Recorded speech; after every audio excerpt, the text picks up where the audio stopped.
I'd like to offer my thoughts on the July 4th Propertarian meetup and following controversy.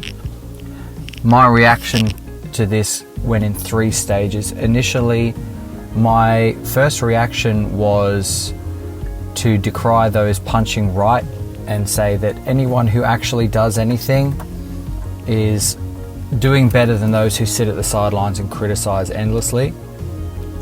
I know this from a lot of experience in life, that as soon as you do anything, the armchair critics come out of the woodwork, and it is a very unfortunate and ugly and disgusting part of a lot of people. I, for the life of me, don't understand how people can sit there and not be aware of the fact that they haven't done anything and all they do is criticize. It seems like an absolutely miserable existence to me, but a lot of people are like that, sadly, and it is a fact. So my initial stage 1 reaction to this was, get off your fat ass and do something yourself if you don't like how it turned out. And to a large degree, I still think that is the general point to be made about this. On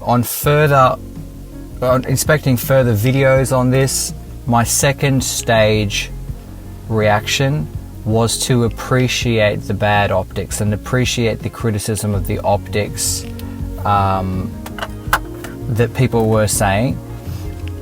I do agree that the setting where there is heat or a lot of these things, being outside, did lead to some pretty bad optics. I think that the Black Lives Matter protesters were able to lead the crowd, and this is something that a lot of white people are very naive and ignorant about, these social dynamics, especially white men. I know myself, I'm a very face value, very literal person, and I've had to over the years learn quite consciously how to understand and interpret social signaling dynamics, status testing, these sort of things. It is a great skill to have, but it certainly didn't come to me naturally because I'm a very literal person. And so I think what a lot of people were picking up on was that probably what some people intended as a show of goodwill faith turned into what I mean by letting the Black Lives Matter people take the microphone and initiate a crowd signal and get everyone to raise their hand in the air, that sort of thing.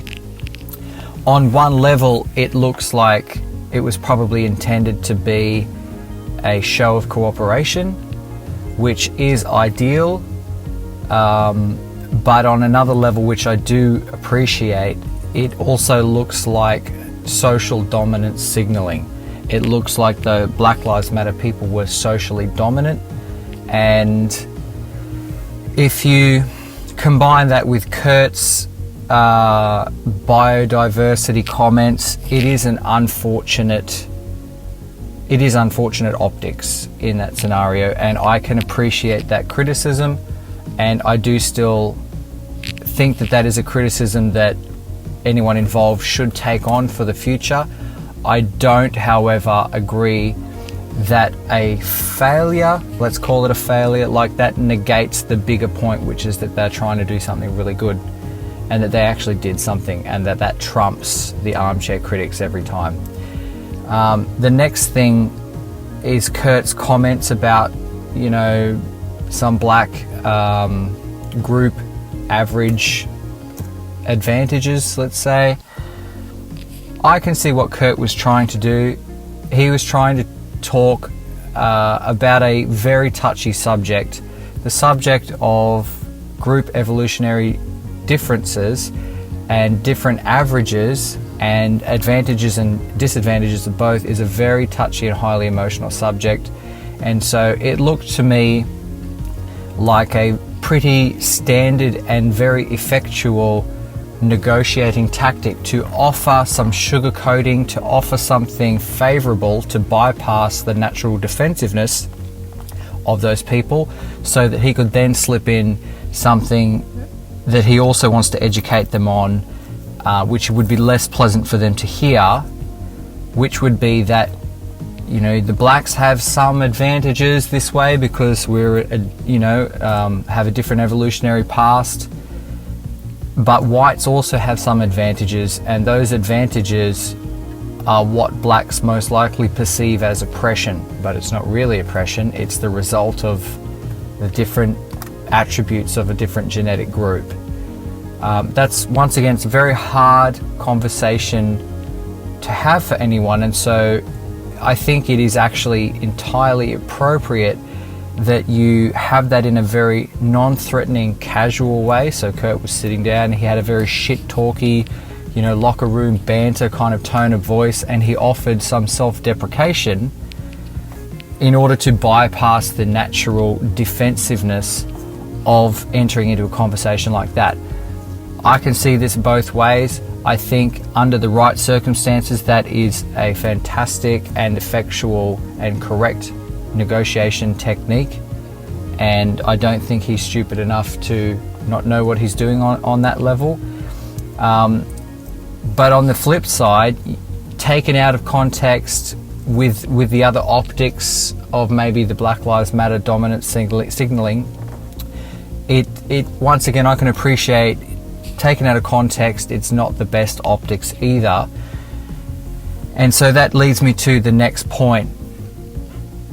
Any future events need to be held in controlled environments. If someone, there needs to be air conditioning, people need to look professional, there needs to be professional lighting, sound, visuals, and video capture.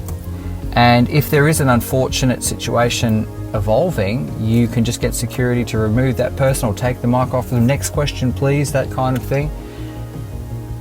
It makes me wonder, is Propertarianism a movement for accomplished people or not?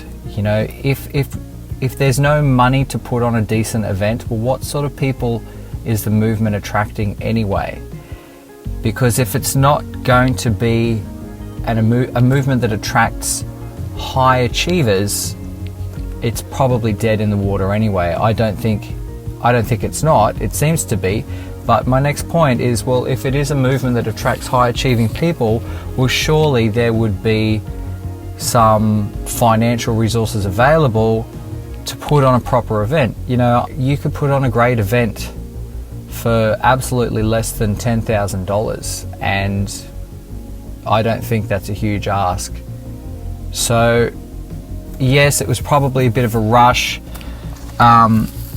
Maybe Kurt's doing this all on his own. Maybe people don't have experience with events and that sort of thing, but it's really not that hard to do, and I think it needs to look more professional, and you need to be able to control the output of the videos and the iPhone recordings and that sort of thing, so you don't get these conversations out of context, and that you do get control over the optics.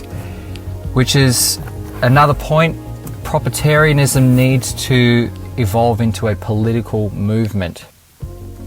It needs to evolve into a lot of movements, to be honest, but it is primarily right now an intellectual movement, and Kurt is an intellectual person. He's slightly on the scale of autism by his own admission. He is probably not the best optics guy. He's just the huge brain in a vat nerd who's thinking up all the back end of this stuff, but it really needs to evolve into a political movement with a much more slick presentation. And if there are going to be other offshoots as well, maybe like an underground dissident, meme club or whatever, they can happen in parallel as well. But I think we do live in a political world. This is the structures set up to affect societal change. So there needs to at least be some kind of political representation for Propertarianism, and it needs to be a lot slicker than what we saw previously. So all that is granted, but all that aside, my stage 3 reaction to this is much more similar to my stage 1. Looking at the amount of punching right is just really sad. Kurt's done a lot of work. I've had a few conversations by email, quite in depth, about personal subjects and things like that, and I actually do think he My judgment is that he's a good guy with very genuine intentions. I obviously don't think he's a fed. I think he's actually a good person, and I don't think he inherently wishes harm on anyone. I think that he is an intellectual, and so he can sound quite tough, or he can sound decisive with intellectual matters, and he can sound quite black and white, and he can assert intellectual propositions. This doesn't mean that he's a dominant or aggressive person. I think he will be very dominant and aggressive in intellectual debates, but I think as a person, I don't think he wishes bad on anybody. And this is where he fell afoul of the white nationalist people who really seem to be wanting a leader, you know, like good old Uncle A, who's just going to come along and pull them out of misery and raise their status and create this big, you know, secular religion, worship of idols kind of thing, where they feel emotionally validated. That's not Kurt. Kurt does take a much more bird's eye view of things, in that the policy's always been let 1,000 nations bloom. You know, you can use Propertarianism for all nations and all peoples, and he does still have the intuitions of a Anglo classical conservative libertarian in that way, that he doesn't inherently wish to rule other people. He wants everybody to be doing well. It's just that all those ways that you can outlaw parasitism and outlaw lying will benefit, you know, the white populations as well, because we're the ones currently being parasitized. So there needs to be, I think the way that these people really came in and shat on everything that the Propertarian people have done is an absolute fucking disgrace. And once again, it is this right-wing purity spiraling by people who are young and inexperienced shit talkers and really are not doing anything themselves. One thing you'll see with the left and their herd morality is that they don't generally punch left. They are starting to purity spiral in some ways now. Look at, you know, say the intersectionalists and the trans people attacking J.K. Rowling because she wanted to uphold, you know, some notion that a woman is a woman and that has an inherent definition. But generally, what do single mothers, migrants, minorities, what do they all have in common is undermining and parasitism. And once they intuit that same temperament in each other, they generally band together. That's why you get feminists and Muslims attacking the dominant culture. They will band together as a herd for strength. And you know, this is another truth about the world is, as an individual, you have no power. You have no power against society whatsoever. As an individual, you are at the behest of people who organize into collectives. That's a whole other topic if you want to look at why, you know, this individualism versus collectivism, you know, Semitic framing, libertarianism, etc. is bunk. But the truth is, as an individual, you will lose out to collectives. And so if you are intent on undermining your own collective, it's a failing strategy. It's not going to work. You need to rein in your own purity spiraling and disgust response to something that you don't like, to go, well, at least these people are on my team, at least these people want the same thing as me, at least they're working towards the same ends. And even if it's not exactly the same, you need to think about the world that you can handle and that will be acceptable enough. You know, we all wish that the world reflected our own personal idea of utopia and perfectly reflected our morals and was just all set up just perfectly for us. But that's never going to happen. It's absolutely childish. It's an absolute fantasy to think that you're ever going to have a world where it just perfectly suits you. So the reality that is only ever possible is that you agree enough with other people to live in a world that is tolerable enough, that is tolerable. At the moment, the left, communism, multiculturalism, a lot of these things, they're diametrically opposed, and they are so counter to our moral intuitions that the incentive is there and is growing by the day for us to do something about it. But that's because there is such a great incentive, because what they're proposing is so anti what we want. It is so abhorrent, so counter to our moral sensibilities.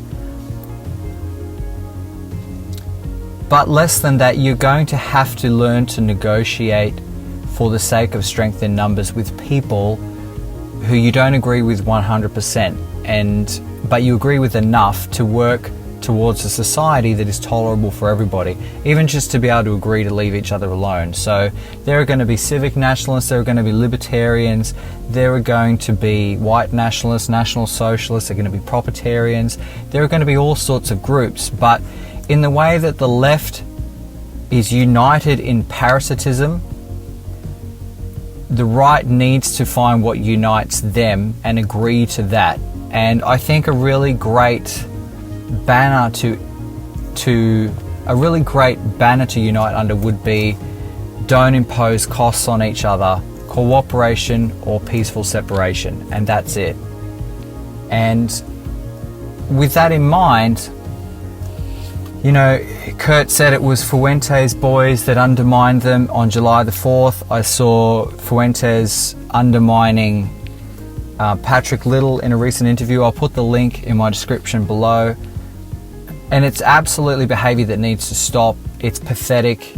It is just a whole bunch of young shits, really, just young douchebags, laughing like hyenas at anybody who has to do anything, pouncing on any little failure, any little weakness,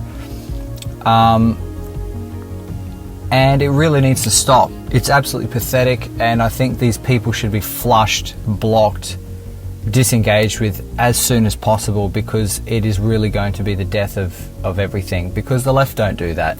They intuit who's on their team, and they get along to meet their mutual goals.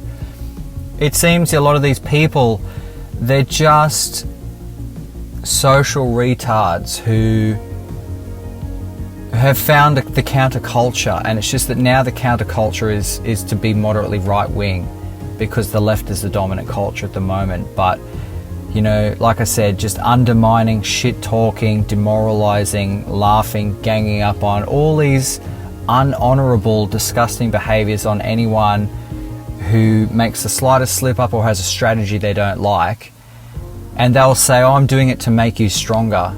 And it's like, yeah, but like a child who is testing the boundaries of their parents, when you actually grow up to be an adult, you realize that everybody, not your parents aren't superhuman, adults aren't superhuman, the older people aren't superhuman, there are no superhumans. Everybody is a human being with some degree of sensitivity, some degree of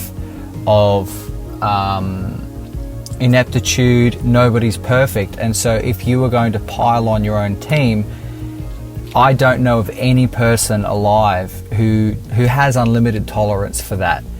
And even the best people you'll drive out, because criticism can go, you can have, if it's not constructive criticism, it's just undermining and demoralizing, and it's disgusting. And I think that anyone who encounters this, they should just be blocked. Just block straight away, eject them from groups. Why are they even there? If you can't have a logical and honorable discussion about these things and give some indication, some signaling that you're on the same team, get rid of these people. They really need to be gone. And so if you are one of these people who is unhappy with what's going on, but you do have a genuine desire to see things improve, back to my original point, you need to actually do something yourself. This is the flow chart in your mind. I'm not happy with this. Okay, what's the next step? I go and do something where I improve on what I improve on what I'm seeing. If I want it to be a more slick political presentation, then go start a political party and make it slick. If I want it to be more undermining memes, go start your own meme page and spreading the line. Do whatever you want, but just do something. But if the next step is I'm going to do something, or I can't do something, I don't have the time, I don't have the money, well, at that point, if you don't have the agency, time, money, enthusiasm, or brains to actually do something yourself, then the next line in your thinking needs to be, well, maybe I'm not the big shot that I think I am, and maybe I need to just sit down and let other people do the work. Maybe I just need to fuck off. Because if you can't contribute, yet if the only thing you're contributing is your opinion, well, it's not good enough. You know, what's the old adage is opinions are like assholes. Yeah, everyone's got one, and they usually stink. So go do something. Go do something. The stakes are high. People are not superhumans. You know, you can't just shit talk and undermine the people on your own team and expect them to not have any reaction or be demoralized by this. No human alive is like that. If your whole shtick is that you're like 18 and you're just a little edgelord on the internet, you know, go fuck off. Honestly, go out and achieve something. Because as I've gotten older, I can definitely say that, you know what, life can be pretty tough, and if you want to achieve anything, it's usually tough, because this is the thing about achievements. If it wasn't hard, everyone would do it and it wouldn't be special. So if not many people are doing something, there's probably a reason for it. There's probably huge barriers to entry, probably takes a lot of time and effort, and you know, there might be a lot of room for improvement, but demoralizing your own team is not getting anywhere. So go and create a market for strategies.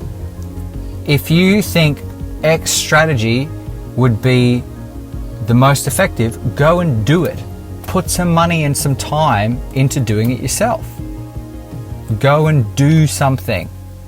Don't just shit on everything from your keyboard. It is destructive, it's petty, it's unhonorable, it's absolutely slimy and disgusting behavior. You want to talk about purity spiraling? Go be one of these pathetic fucks who has never done anything and just swings their opinion around like it's the word of God. It's absolutely pathetic. Go and do something. And don't say, oh, I have the perfect strategy for the people who are doing something and they don't listen to me. Well, maybe they say something you don't. Maybe they're not perfect, and maybe they don't like your strategy. Maybe there's some reason they can't or don't want to take it on. You go and do your strategy. You follow your strategy. If you want to talk on a YouTube channel, go and do that. If you want to start a political party, go and do that. But whatever it is, armchair critics are fucking cancer.